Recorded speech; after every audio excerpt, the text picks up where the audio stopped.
Hello viewers, how are so आज हम लोग बात करने वाले हैं इस वीडियो के अंदर कि आपको क्या क्या डॉक्यूमेंट्स रिक्वायर्ड हैं when you are applying for a student visa in Australia.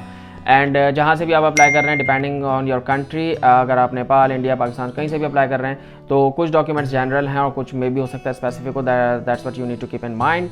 मैं सिर्फ यहाँ पे एक जनरल आइडिया दे रहा हूँ। This is not a migration advice. Let's start the video.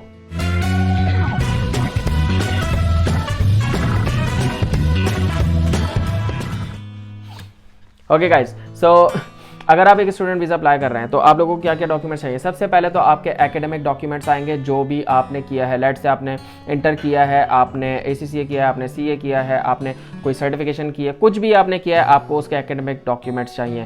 पहली चीज़, एकेडमिक डॉक्यूमेंट्स के साथ आपके फिर ज़ाहिर वो सारे डॉक्यूमेंट्स लगते हैं। आपके मैट्रिक के भी लगेंगे, इंटर के भी लगेंगे, आपके बैचलर्स के भी लगेंगे, डिग्री, कंप्लीशन सर्टिफिकेट, एवरीथिंग जो भी आपके एकेडमिक क्वालिफिकेशन के डॉक्यूमेंट्स हैं वो सारे लगेंगे।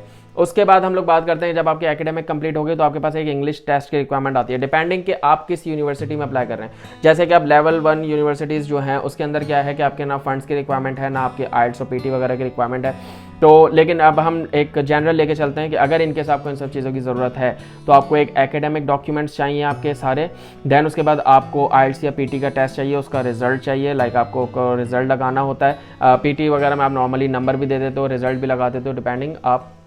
ओके, इसके बाद आपके पास क्या आता है, आपके फाइनेंशियल फंड्स के बारे में बात आती है। ये सबसे ज़्यादा इंपॉर्टेंट मैटर होता है।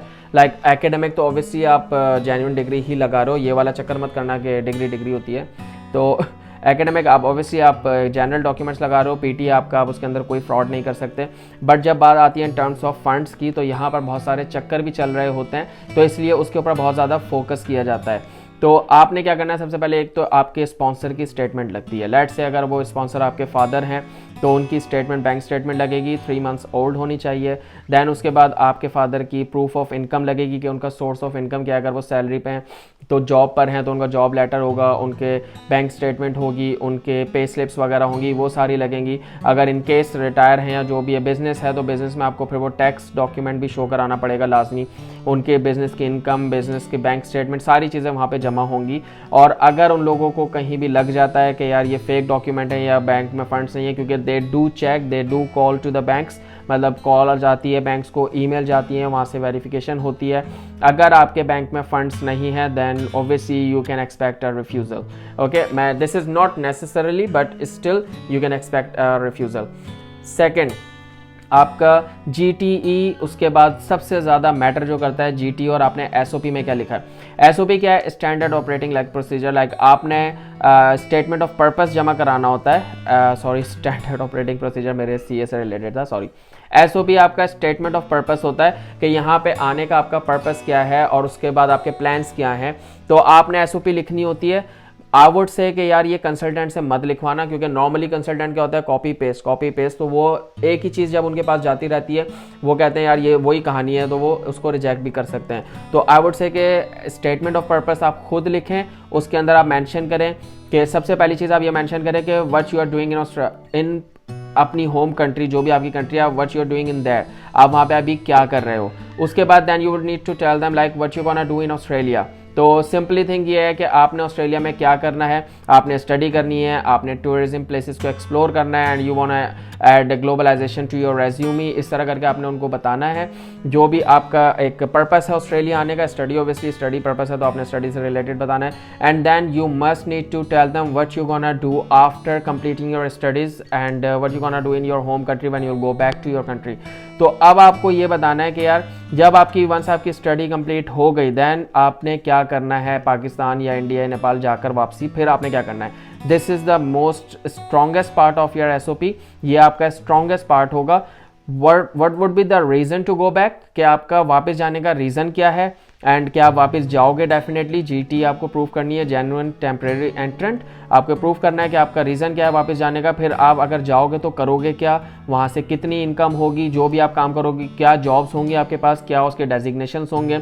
अगर बिजनेस है तो क्या बिजनेस होगा, क्या प्लान है, उसका ड्राफ्ट प्लान आपको बताना पड़ेगा। एंड देन आपकी इनकम कितनी होगी, ये सारी चीज़ें आपको बतानी पड़ेंगी।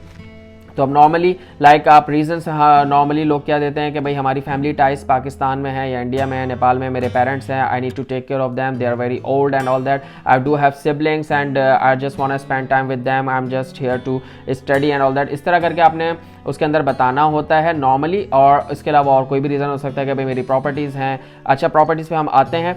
तो बहरहाल आपने ये सारी चीज़ें बतानी है एंड देन उसके बाद अगर आपकी एक तो आपने लेट से यहाँ पे इंजीनियरिंग करी, अब आपने कहा कि यार पाकिस्तान में जाऊँगा तो मेरे पास ये जॉब्स हैं इस डेजिग्नेशन की, associate engineer, senior engineer, manager and all that, और ये कंपनीज़ में मेरी अपॉर्चुनिटीज़ हैं and I am expecting like I would be earning around 1K 2K 100K, जो भी आपकी इनकम आप एक्सपेक्ट कर रहे हो after completing your degree in here, you need to tell them कि भाई मेरी ये डिग्री कंप्लीट करने के बाद मेरी 1 लाख सैलरी होगी, 2 लाख होगी, 1.5 लाख होगी, 2.25 लाख होगी, जो भी होगी वो आपने उसके अंदर लिखना है एक्सपेक्टेड। ओके, नाउ अब जब आपने अपना बता दिया कि मैं वापस जाऊंगा, मैं ये करूंगा, अगर बिजनेस है तो आपको एक ड्राफ्ट प्लान देना पड़ेगा कि भाई मेरा ये बिजनेस है। लेट से जब मैंने अपने भाई का अप्लाई किया था, मैंने उसके अंदर बिजनेस शो कराया था, तो मैंने उसमें बताया था कि भाई he is expecting like not ही, वो अपना खुद स्टेटमेंट पर्पस लिख रहा था। उसने कहा कि भाई I will be coming back to my country and I am planning to open a workshop and I would have 10 to 20 employees and roughly estimate like it's gonna be 2 million cost to open this setup and all that। तो ये एक general idea मैं आपको दे रहा हूँ कि जब आप बिजनेस शो करते हो तो आपको ये सारी चीज़ें बतानी पड़ती हैं कि कितने एक्सपेंस होंगे, कितनी इनकम होगी, कितने एम्प्लॉयज़ होंगे, क्या सेटअप है आपका, क्या आपका बिजनेस माइंड है, क्या प्लान है, तो ये सारी चीज़ें आपने बतानी है। ओके, इसके अलावा भी आपको लाइक सिर्फ ये नहीं है कि फादर की स्टेटमेंट शो कर दी, अगर फादर आपके स्पॉन्सर हैं या मदर जो भी हैं, सिर्फ फादर की स्टेटमेंट शो कर दी, बैंक स्टेटमेंट लगा दी एंड उनकी पे स्लिप लगा दी, जॉब लेटर लगा दिया, नो इट्स नॉट इनफ।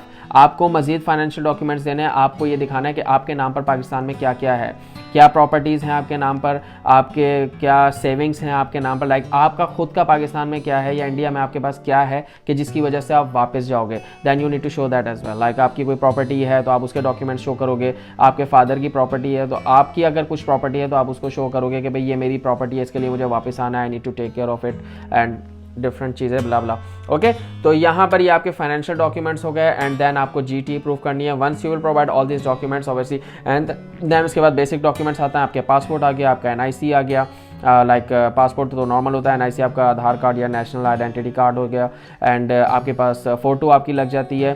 तो ये सारे डॉक्यूमेंट्स हैं। इसके अलावा भी अगर आप जॉब कर रहे हैं तो आपके फिर स्टेटमेंट जाएगी, पे स्लिप जाएगी, जॉब लेटर जाएगा एंड काफ़ी सारी चीज़ें। अब ये डिपेंड करता है कि केस टू केस वेरी करेंगे डॉक्यूमेंट्स।